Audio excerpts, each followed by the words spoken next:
So what happens when police officers who are sworn to uphold the law allegedly break it?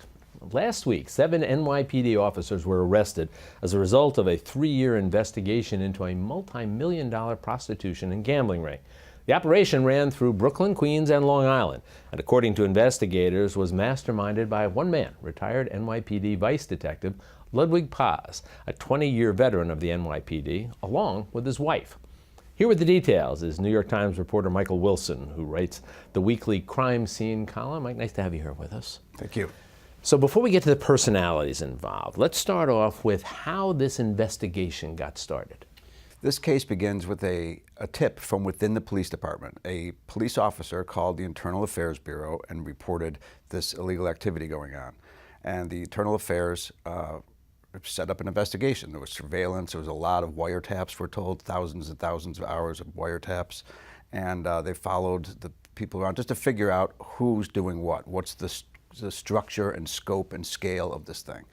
And 3 years later, they raided simultaneously 7 or 8 brothels in 3 counties, Brooklyn, Queens, and Nassau. Give us a sense of the contours of the prostitution rings and the gambling rings. What were some of the details that are alleged? The major operation was the prostitution. That's where they took in $2 million in the course of a year last year. The gambling was a kind of a traditional numbers operation where you are taking bets from the community. It's a money-making, but not like the prostitution. And it's all masterminded, allegedly, by this retired detective. Talk about him. Ludwig Paz was a 20, he did his 20 and out, which is as some officers do. He retired in 2010, and the police say that right starting then, or even sooner, he was involved in this prostitution business. Now, he was a vice officer, so that was his entree and introduction into this world. So he knows the landscape. He knows the landscape. He knows how the game is played. He knows the other side. He knows how police investigate these, and he could use that knowledge to avoid detection, which he did for multiple years. How about the other police officers who've been arrested? What are the allegations against them, and what were their roles in this operation? They varied, all the way from doormen accepting cash outside an apartment building where there was a brothel inside, to arresting competing prostitution operations. These guys would go break up the competition, lock them up, to most notoriously tipping off Paz to a police investigation coming their way, up to and including calling him and describing, and this is beyond taboo in law enforcement circles, physically describing an undercover officer who is coming to a brothel in the course of an investigation. You are now outing this guy. Now, no one was hurt or injured in that regard, but that really seemed to personally offend a lot of the police officers that we talked to about this. Some of the methods that are alleged here that the ringleader used to protect against undercover operatives coming into this situation. Just give me a sense of some of the things that they are alleged to have been doing. The one that's got the most attention is the most colorful and graphic.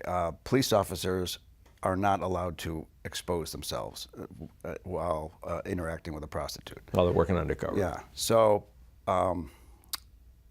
former Detective Paz knew this, and so he set up the first thing you had to do as a customer at one of his places was expose yourself. So that was his litmus test that he was using. So a detective might demur and say, well, you know, I don't want to do that. That's weird. And he'd say, out. How has the top level, the NYPD, from the commissioner's office, the top level of brass, how have they responded to these allegations? Commissioner O'Neill was openly angry at his press appearances the other day when these charges were announced, and he said every member of this police department, your badge has been tarnished by these individuals, and you have a right to be angry as well. To their credit, a lot of these kinds of corruption cases come from the outside, like a federal investigation.